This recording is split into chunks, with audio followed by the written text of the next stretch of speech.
Hi, my name is Stuart Tomlinson. I'm the photographer and filmmaker behind the Warrior Collective. Today we're going to be doing a tutorial on a framework of striking for freestyle kickboxing. Kind of like fundamentals of what works really well from this point of view. Now, if you're not quite sure what I mean by freestyle kickboxing, then look at Glory's Kickboxing's Raymond Daniels. He's a very good example of it. And essentially, it's someone who's come from a different martial art that is more on the mat.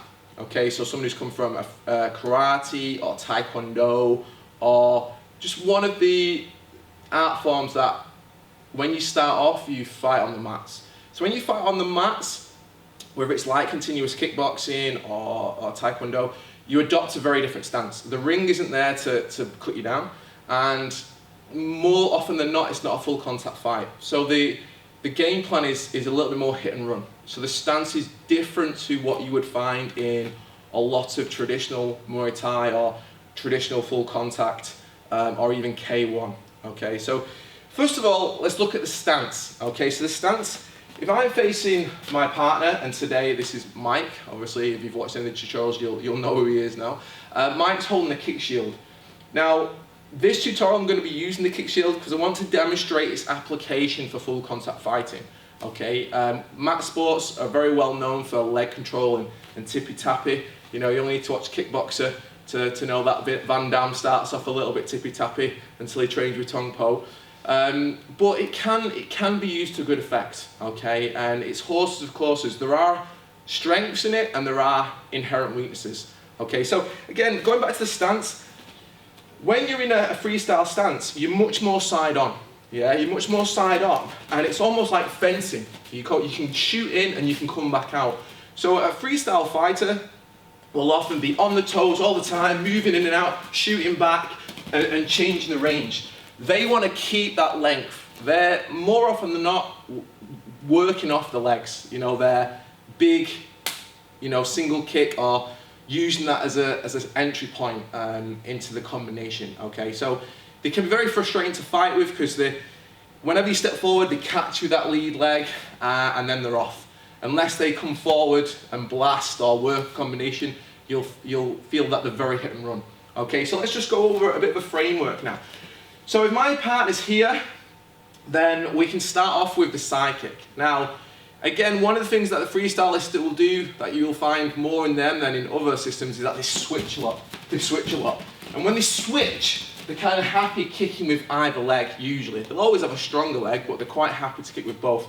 So we're going to look first of all at the lead leg side kick. Now there's two ways, or even three ways you might throw this. There's the step, foot to foot, and chamber. Bill Wallace. If you know who Bill Wallace is, very famous American kickboxer.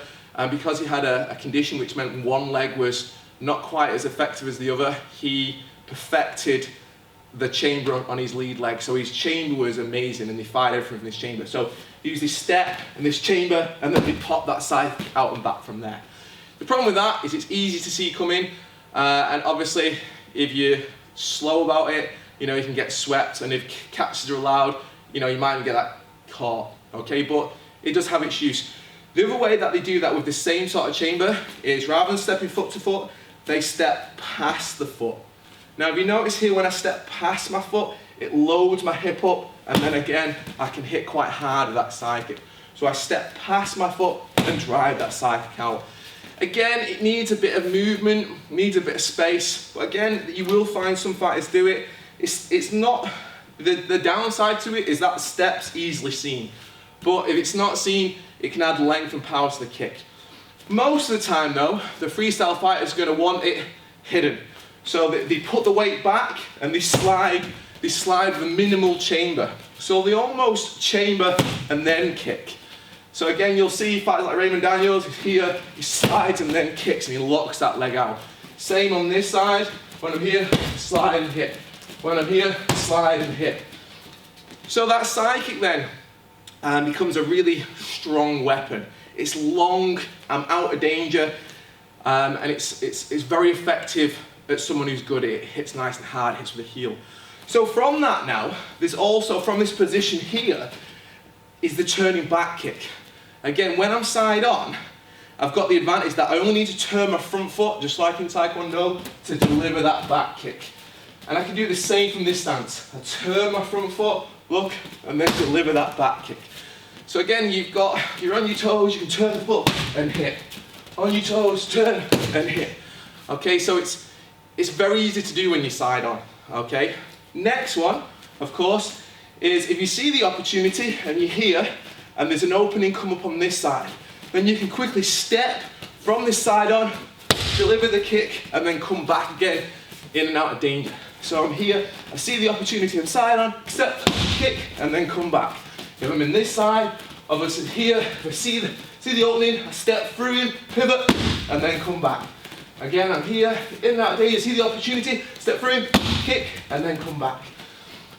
Now, it's the turns as well that this stance really works from. And that's a vulnerability for most people, because most people who fight mainly kickboxing, Dutch kickboxing, are very hip forward. They're working the knee, the low kick, the check. So the turns catch people by surprise. Okay, so the turning back kick then becomes two other things for the freestyle fighter. So the first one is if he goes high here, so I see the opening, I turn my front foot. Now from here I whip my body, but instead of it coming here like a back kick, it's going to come high and whip through. So I'm hitting with the heel of my hook kick. So I'm here, I see the opening, I turn, and I get that hook kick. Same this side. So again, I'm on my toes, I turn my front foot, I see the target, the chamber's going to come up, and then it's going to hook and hit to the head. I'm looking, obviously, the hook's only really good to the head. It used to be fights like Andy Hug would throw this hook kick to the leg, to the thigh. You know, Andy could do it. Most people aren't that great at doing that. I wouldn't have a crack at that. But the turning hook kick to the head is definitely something that, if you land, it can be a fight finisher. There's lots of highlight reel knockouts from that turning hook kick in kickboxing and other striking sports. Now the other final one is, from a kicking point of view, is if this space there. So let's say, for example, I'm on my side, I've thrown this kick and it's moved him back. He turns that there. Now, I'm too far away to throw a roundhouse kick, so what the freestylist will do will then use this back step to deliver the turning roundhouse kick, tornado kick, whatever you want to call it. Okay, so essentially it's spinning into that roundhouse kick. So again, I'm here, I've created that space, the opening's here. And again, this could be head or body. It's a little bit Hollywood, as some of my friends would call it. But if you land it, you know, you're going to be looking back at it like it's the blockbuster of your life if you knock someone out of this. So again, the back leg spins through. Now don't raise it too high, keep it low, and then come through your target. Okay, so one more time. He's a bit further back, maybe step back. So as he step back and I'm chasing him, I'm going to backspin and let that kick go. It's exactly the same thing the other side. If he steps back here, and in my other stance, I can backspin and deliver that right kick. And again, he steps back, I can chase him, and let that kick go. Yeah, so there is a danger in that, obviously, whenever you spin, okay? But it's one of those things, you play with it, you'll have a confidence to have a crack here, yeah? So again, if we recap then, it's all forward and back, yeah?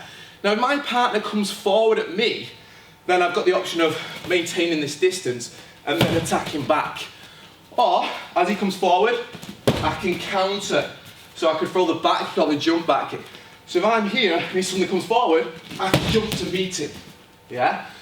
Some fighters, not so much in kickboxing, but especially in Taekwondo, is if he comes forward and he's open on this side, as he steps forward and I step back, the backspin on the spot, yeah? Again, you'd be risking that in a full contact situation. But from a skill point of view, it could fit in, yeah? Now the other beautiful thing about the freestyle system is that you can fake quite effectively. So for example, if I've landed this right kick, yeah, and he doesn't want that now, as I can fake it and he steps back. Now from there, I've got all my options from this side. I could back kick, I could spinning hook kick, I could scissor roundhouse kick. Yeah, so but here allows you to kind of knee slide and fake, yeah? Or if you got even more Hollywood, you know, you can start faking into the jumps, yeah? So we call it turning side kick again, so you raise your back leg, you hop, and then you jump your side kick in, yeah? Or another thing, people like Raymond Daniels, you know, I keep picking on him because he's such a good fighter, and he really shows what the freestyle system's about. He goes side kick, and once he's landed the side kick, he jumps into a higher back kick. Again, I've seen him take people out with that. Once he's landed that, he pushes and then kicks with the other one. Okay? So we just switch sides a second. So again, you can play with this now in singles or in a time round. So from here, I can be switching stance wherever I want. If he comes forward, I can cover back and then attack. Or I can switch stance and then deliver whatever kick I want. If he feeds me a pad position, if it's high, then I can spin same side. If it's low, then I can go low, yeah? So it's one of those things that it's a bit of fun. But, you know, seriously, you know, it's got some really effective tools there, yeah? It's well worth having a play with. Mat sports can be looked down upon because of the tippy-tappy nature sometimes from a full contact point of view. But some of the movements, they're very elusive, yeah? And some of it's well worth picking up on, okay? Even in Muay Thai, with the side teep, there's that turn of the body. Obviously, you hit more with the ball or the foot, but it's the same principle, length. But with the freestyle system, this side on allows you to move in and out. Obviously, the danger to the freestyle system is whichever leg is out in front is open to being smashed to bits with leg kicks. He's going to leg kick me here, boom, leg kick me here, boom, and I'm going to have a hard time. But again, as a freestyle stance person, I'm going to know that, and when he goes for those kicks, I'm going to really try and spring out the way and use that to set him up. If I had to beat someone freestyle and low kicks were allowed, low kicks would be a big part of my game. If I weren't allowed to low kick, then if I was in Mike's corner and he was fighting someone freestyle, then I'd be saying, gloves up Mike and walk him down. They need that kicking range to work. The problem with this side on is when the other person gets in the pocket. Now we're in danger. And now what happens to most freestyle fighters is they start to adapt the stance, but they're not as comfortable here and they get picked off with shots there. So again, what the freestylist will do is keep that range and come out of danger and bounce around, okay? However, you know, if that's their weakness, the freestylist can be the weakness of a lot of K1 fighters, yeah? Because they're not used to playing that long and that kind of elusive hit and run movement. It's very unorthodox. And there are hand techniques that go with this, but we'll cover that another time. Okay, so just a quick recap. So I'm here, I can step and chamber, like Bill Wallace, I have a stance, step and chamber, and then kick. I can step past and deliver that kick, or typically what's more likely to happen is that chamber and slide. From there I've got my turning back kick, turn my front foot with my body and back kick. I can, if I'm bouncing, I can have a quick spin into that. You know, that's going to help it go a little quicker, maybe hit a bit harder. I can jump more aggressively into that.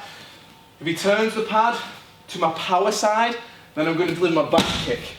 Typically, if the opening's here, on the freestyles, the power side is in the turning kick, yeah? So, although they will throw that left roundhouse kick, more freestylers will be looking for creating that spin off the turning hook kick, or if there's enough room to deliver that scissor or that turning roundhouse kick, okay?